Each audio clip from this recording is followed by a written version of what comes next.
In your opinion, does Haney beat Lomachenko? What did they hear? Did they hear Lomachenko? Yes. Did they hear Lomachenko? Ask them Haney versus Lomachenko. What happens? What happens? Yes. What happens in that fight? You know better what happens. Break it down, Roy. What can happen in that fight? The thing about that fight is you got to realize people always don't want to give Haney a chance, but you got to remember now. Let's take it back. Lopez beat Loma. Yep. The other. Cambosos beat Lopez. Yeah. Haney whooped Lopez worse than Lopez whooped Loma, or worse than Cambosos whooped Lopez. Yeah. He beat Cambosos worse than all of them. So far, if you look at it, he's leading candidate. You understand me? Now, yes, Loma's a technical fighter, and he's one of my favorites. Gonna always be one of my favorites. So is Haney. But what I do like about the fight for Haney is that it's gonna be size versus experience. Because Haney's gonna be the bigger fighter. And Lopez showed that the bigger fighter gonna give Loma a problem. That's how Loma got his first loss with a bigger fighter. The guy didn't make weight and he beat him. So we know that Loma's blueprint has been the bigger guys. Haney's definitely a bigger guy who also can box. Can Loma go out and take all his boxing skills away from him? We don't know. But for them to say, oh, he don't have a chance, bull crap. That's a 50-50 fight. 50-50 fight. That's a size and boxing ability versus age and boxing ability. So that's an even fight to me. I think it's a new pick. They set the up there that Haney said he's staying at 135. That's going to be music for your ears, I guess, right? Tell him, come on. If that's what he want to do, I mean, I don't know why would he watch that and say that. I never seen Devin Haney really even hurt anybody before. He ain't really got the punching power. So if he watched that, he could tell that I could punch. I don't know what would make him say, let's do it. Maybe he's just a competitor. Maybe I just got to respect. Is that where you went? Yeah, he's going to smoke Lomachenko, but he's going to be drained coming back to fight me, and that's going to be ugly. I think that's a good fight. If I were to pick somebody, I'd pick Haney because I think he got a good jab. He's younger, he's stronger. But Lomachenko, he gonna bring it. So I think it's gonna be like a close fight.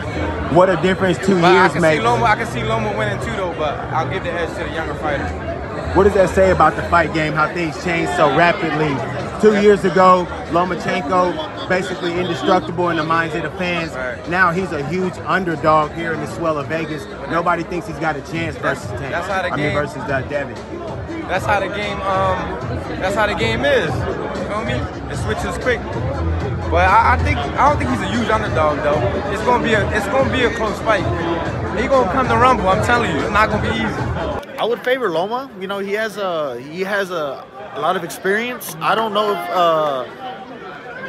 Devin necessarily has the power to keep him off, and I feel like Loma he's just fundamentally better. Yeah, it's a great fight. You know, this is where you sort of come to when people was talking about me and Kell Brook or me and Amir Khan. You hit a crossroads. You hit a stage where is Loma past it? Is it too soon for Haney? Yeah. Those are the questions. You always and this is the same question. It happens in boxing. Is Pacquiao too experienced? Is Conor? Is it too early for Conor? You know, even with the Ugases, the Furmans, the you know, which is it? And it'll be that question. And you know, I believe Haney will prove himself. I believe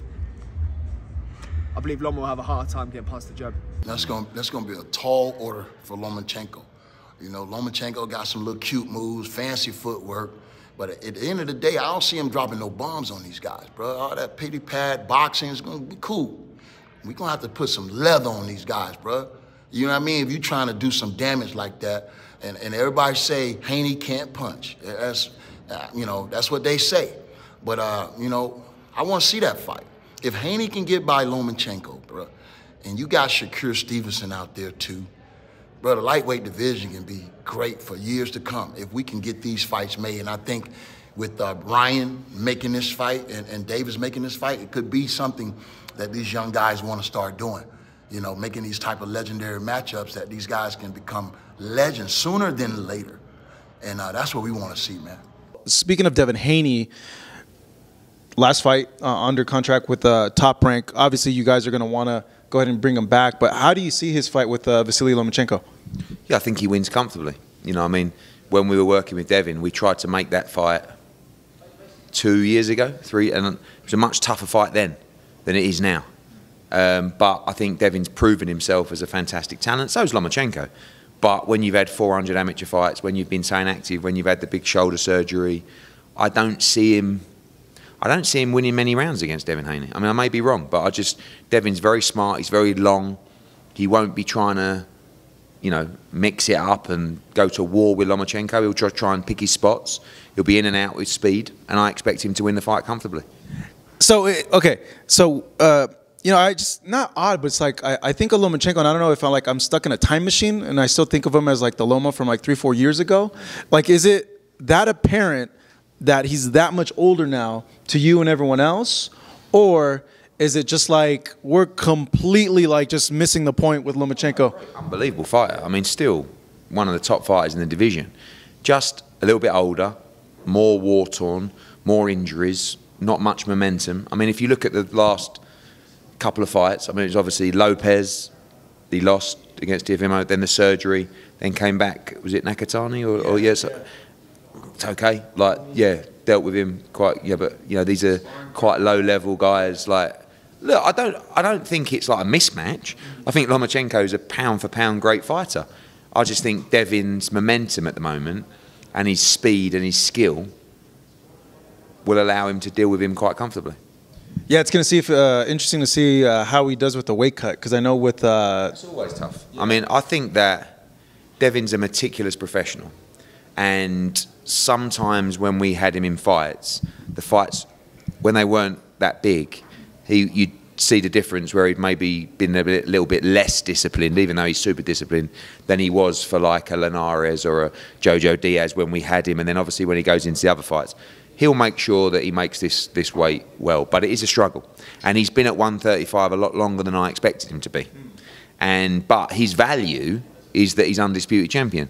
If he moves to 140, he's beltless. And you know, the one thing about Devin is, as good as he is, he's not yet broken through to obviously Tank levels and Ryan Garcia levels in terms of his popularity.